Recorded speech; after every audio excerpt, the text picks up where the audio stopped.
വിശുദ്ധ യോഹന്നാന്റെ സുവിശേഷം 11-ാം അധ്യായം 17 മുതൽ 27 വരെയുള്ള തിരുവചനങ്ങൾ. യേശു പുനരുത്ഥാനവും ജീവനും.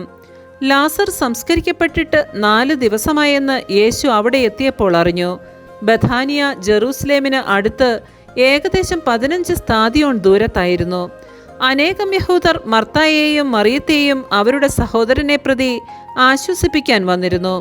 യേശു വരുന്നുണ്ടെന്ന് കേട്ടപ്പോൾ മർത്ത ചെന്ന് അവനെ സ്വീകരിച്ചു. എന്നാൽ മറിയം വീട്ടിൽ തന്നെയിരുന്നു. മർത്ത യേശുവിനോട് പറഞ്ഞു, കർത്താവേ, നീ ഇവിടെ ഉണ്ടായിരുന്നുവെങ്കിൽ എൻ്റെ സഹോദരൻ മരിക്കുകയില്ലായിരുന്നു. എന്നാൽ നീ ചോദിക്കുന്നതെന്തും ദൈവം നിനക്ക് തരുമെന്ന് എനിക്കറിയാം. യേശു പറഞ്ഞു, നിന്റെ സഹോദരൻ ഉയർത്തെഴുന്നേൽക്കും.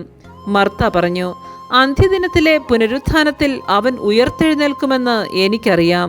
യേശു അവളോട് പറഞ്ഞു, ഞാനാണ് പുനരുത്ഥാനവും ജീവനും.